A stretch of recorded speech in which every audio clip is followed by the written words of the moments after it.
1919. je godina. Novoformirana kraljevina Srba, Hrvata i Slovenaca nalazi se u problemima. Iznutra ju razdiru političke razmirice, a izvana ju pritišću strane sile željne njenog teritorija. Uz to, ekonomska situacija u zemlji bila katastrofalna. Ogromne ljudske žrtve iz Prvog svjetskog rata i uništena infrastruktura rezultirali su općim siromaštvom, pa čak i pojavom gladi. Prosvjedi, vojne pobune i štrajkovi s različitim povodima bili su stalne pojave. Stanje u državi bilo je daleko od mirnog.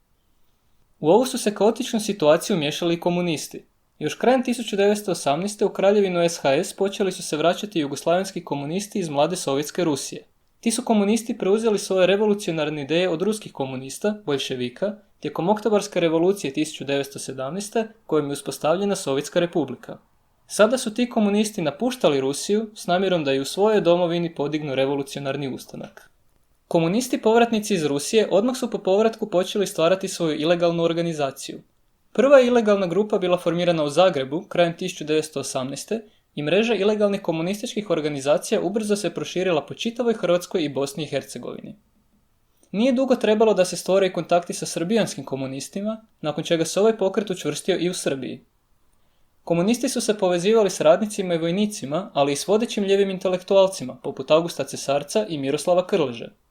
Planiralo se osnovati i legalnu komunističku stranku, što će se i ostvariti tijekom 1919. kada će biti osnovana Socijalistička radnička partija Jugoslavije, koja će malo kasnije biti preimenovana u Komunističku partiju Jugoslavije i postati masovna organizacija.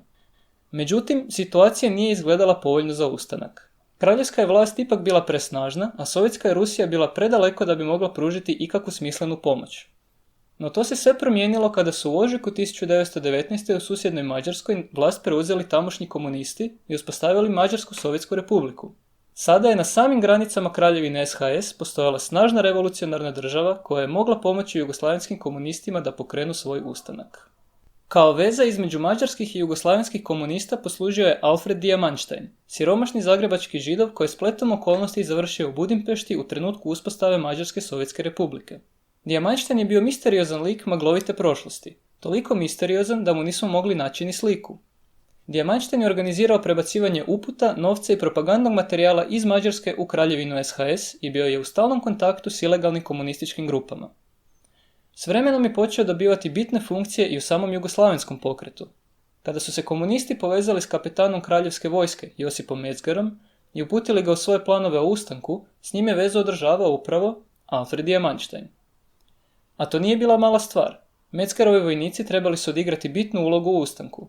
Naime, bilo je planirano da podijeljeni u 4 kompanije preuzmu banke, željeznicu, zatvore i sve druge bitne točke u Zagrebu. Ni to nije bio kraj upletenosti Alfreda Diamantsteina. Jugoslavenski komunisti nisu ovisili samo o kontaktima u kraljevskoj vojsci, nego su formirali i svoje vojne odrede, Crvenu gardu. Ti su odredi bili formirani u Zagrebu, Slavonskom Brodu, Osijeku, Đurđevcu, Vrdniku, Subotici i drugim gradovima Jugoslavije.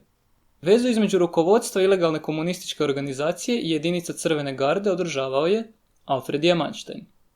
Početkom ljeta 1919. na zagrebačkom je Tuškancu navodno formiran tzv. Podzemni sovjet, buduća revolucionarna vlada koja je trebala preuzeti vlast nakon ustanka. U tom je podzemnom sovjetu resor financija i kurirske službe dobio Alfred Diamantstein. Sredinom ljeta 1919. sve je bilo spremno za ustanak. Čekao se samo signal iz zagrebačke centrale. Ali onda je, ako već nije bilo očito, policija provalila organizaciju.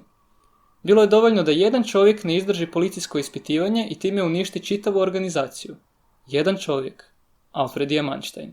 Do danas nije jasno je li Alfred Diamantstein od početka bio agent provokator ubačen u komunističke redove ili naprosto nije izdržao policijsko mučenje. No činjenica je da je unutar nekoliko dana od hapšenja policiji rekao sve što je znao i odao svakoga koga je mogao. Na temelju tih priznanja policija je tijekom kolovoza 1919. uhapsila 65 pravih i zamišljenih zavjerenika. Hapšeni su komunisti i povratnici iz Rusije, članovi rukovodstva legalne socijalističke radničke partije, oficiri i vojnici povezani s komunistima i još deseci pravih ili zamišljenih zavjerenika. Policijsko ispitivanje i pripreme za suđenje trajali su mjesecima. No usprkos svim pokušajima kraljevske vlasti, nitko od uhićenika nije priznao ama baš ništa. Kada je u proljeće 1920. konačno podignuta optužnica, od 65 uhićenika optuženo je svega 8 ljudi, i to sve isključivo na temelju priznanja Alfreda Diamantsteina. Optužnici se nije dobro pisalo. Dokazi su bili vrlo slabi, a komunisti na slobodi organizirali su masovne skupove podrške uhićenicima.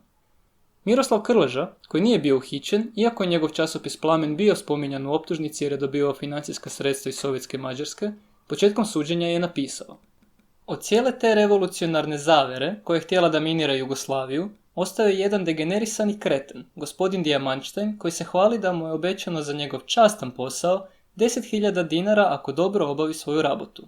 Od sve te strahovite boljševičke opasnosti preostao je jedan nedvoumni agent provokator i skandalozna blamaža za propali demokratski sistem koji se nije stidio da politički izrabi jednog običnog nitkova provalničke fiziognomije.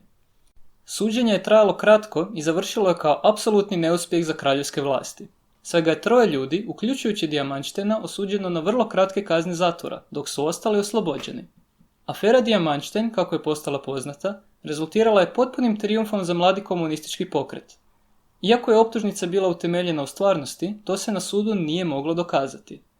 Ilegalna komunistička organizacija zaista je postojala, revolucionarni ustanak u Hrvatskoj i Vojvodini zaista jest bio planiran i Sovjetska Mađarska zaista jest bila upletena.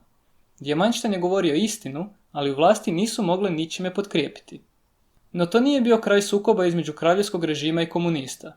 Nakon izbora 1920. na kojima su komunisti ostvarili zavidan rezultat, vlada kraljevine SHS donosi obznanu kojom zabranjuje rad komunističkoj partiji i tjera njene aktiviste u ilegalu.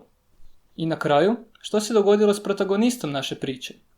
Alfred Diamantštajn je nakon suđenja naprosto iščeznuo. Ponovo ga se spominjalo 1930. u sklopu jedne nove afere i tvrdilo se da je prešao na pravoslavnu vjeru, promijenio ime u Milan Danić, priključio se srpskom fašističkom pokretu Zbor i postao agent njemačke tajne službe, Gestapa. Ne znamo sa sigurnošću koliko su ovi podaci točni, a Diamantštajn u potpunosti nestaje s vidika početkom Drugog svjetskog rata. Po svemu sudeći, jedino što možemo sa sigurnošću reći o Alfredu Diamantštajnu je da je odjednom ispario. Nestao, jednako iznenadno kako se i pojavio, ali ne prije nego što je ostavio neizbrisiv trag u jugoslavenskoj povijesti. Ako želite saznati više, pogledajte naš detaljniji video o aferi Diamantštajn, link se nalazi u opisu videa.